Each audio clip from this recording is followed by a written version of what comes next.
નિષ્કલંક રહેવું, ભગવાન પરાયણ રહેવું થોડું અઘરું તો છે. જ્યારે કોઈ રજોગુણી વાતાવરણ છે, દુનિયા આખી ક્યાંની ક્યાંય ભોગ વિલાસ ને એસ આરામમાં ઉપડી ગઈ છે, અને એ બધી અસરથી આપણે પર રહેવું છોકરાના ખેલ નહીં.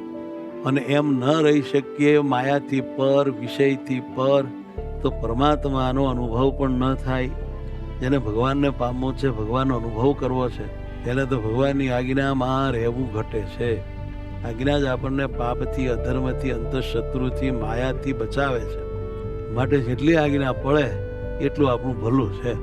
જેટલા ભગવાનને આપણે વહાલા રાખીએ છીએ એટલો જ આજ્ઞામાં પ્રેમ રાખવો, આજ્ઞાને પ્રેમ કરવો, આજ્ઞાને વાલી રાખવી, આ ખરેખર આપણા કલ્યાણ માટેની અજોડ અને ઉત્તમ વાત છે. કેમ જે ભગવાનની આજ્ઞા જ ભગવાન ભેળા રાખે છે. માયા સાફ શબ્દોમાં આપણને એવું કહે છે તો મહારાજની આજ્ઞામાં રહેજો. જો મહારાજની આજ્ઞા બહાર નીકળ્યા તો હું મહારાજની શક્તિ મહામાયા છું, મારીને તોડ નાખીશ. જો એની આજ્ઞામાં નહીં રહ્યો તો અમારી આજ્ઞામાં રહેવાનું છે, અને જો એની આજ્ઞામાં રહેશો તો અમારો હુકમ તમારા ઉપર ચાલવાનો નથી. ભગવાને આપણને પોતાની આજ્ઞાઓ રૂપી પ્રોટેક્શન આપ્યું છે.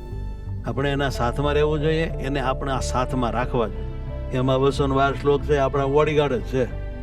માટે બધી આજ્ઞાઓ છે તે આપણા સંરક્ષણ માટે છે, આપણા પોષણ માટે છે, આપણા હિતકર તરીકે છે, આપણને પરમાત્મા તરફ દોરી જનાર છે, આપણી વાસનાઓને ટાળનાર છે, આપણા સ્વભાવનો ખતમ કરનાર છે.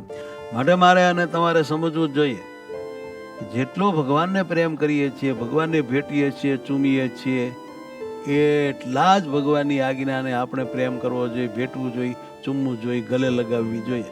ભગવાનની આજ્ઞા એટલે ભગવાન છે.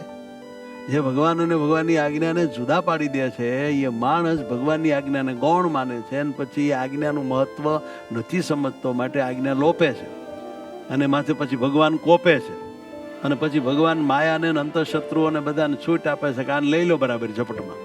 એમનામ એની તાકાત નથી ભગવાનના ભક્તને પીડી શકે. કાળ કર્મને માયાનો શો ભાર છે જે ભગવાનના ભક્તને પીડે. કોઈએ આપણને દુઃખ દીધું તો એ પુરુષોત્તમની મરજી છે એમ પાકે પાયે સમજી લેવો, એમાં કોઈ શંકા રાખવી નહીં. જરાય નહીં સમજવાનું કે મહારાજની મરજી નહોતી તોય મને દુઃખ થયું. થતું હોય છે, મારી મરજી વિના તરણું ન તોડે, એ વાત ખોટી છે. વાત સમજાણી કે ન સમજાણી?